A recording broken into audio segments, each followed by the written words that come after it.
प्रकर्षानं जाणवलं की या निवडणुकीमध्ये प्रभाग क्रमांक 14 मध्ये शेतकरी कामगार पक्ष आणि महाविकास आघाडीचे चारही उमेदवार विजयी झाल्याशिवाय राहणार नाही।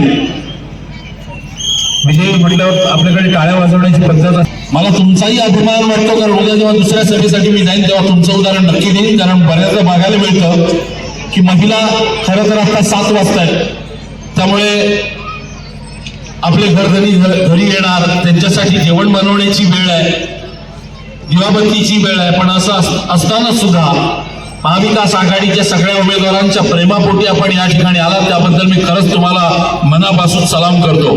कारण तुमच्या उपस्थितीमुळे निश्चितपणे विरोधकांच्या उरात धडकी भरल्याशिवाय राहणार नाही, कारण त्यांना कळून चुकलेलं आहे की विजय हा महाविकास आघाडीचा पक्का आहे। काही क्षणातच या ठिकाणी नेते मंडळी येतील आणि त्यानंतर या सभेला सुरुवात होईल, पण त्याआधी आपल्यापैकी जर कोणाला बोलावं असं वाटत असेल तर कृपया आपण स्टेजवर यावं। आमचे शीख बांधव सुद्धा, आम्ही पूर्ण हिंदुस्तान है, याचं हे द्योतक है, साढ़े पंजाबी भरा ऐसे आ गए हैं, सब उम्मीदवारों ने विजय पक्की है ना पाजी।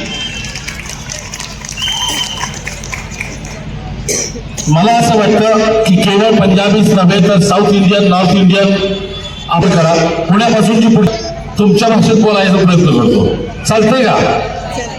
हा, काळात अनेक जण सोडून गेले, पण कुठेही न डगमगता त्या बहादूर नेत्यानं ज्या पद्धतीनं शेतकरी कामगार पक्षाचा लाल बावटा फडकत ठेवला, त्यासाठी एकदा जोरदार टाळ्या व्हायला पाहिजे।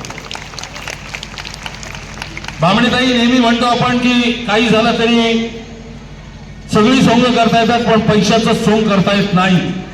मला सांगायला अभिमान वाटतो, मी शेतकरी कामगार पक्षाचा कार्यकर्ता आहे आणि मी बाळाराम पाटील साहेबांचा, विवेक पाटील साहेबांचा कार्यकर्ता आहे। मी यासाठी सांगतो की स्वतःच्या कमाईचा जवळजवळ 80% हिस्सा पक्षाच्या कार्यासाठी खर्ची घालणारा हा आमचा नेता खऱ्या अर्थानं आमचा आदर्श आहे, असं म्हटलं तर वावगट करू नये।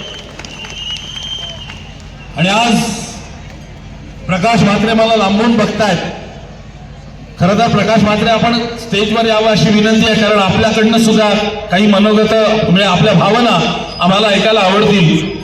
अर्थात नेते मंडळी आल्यानंतर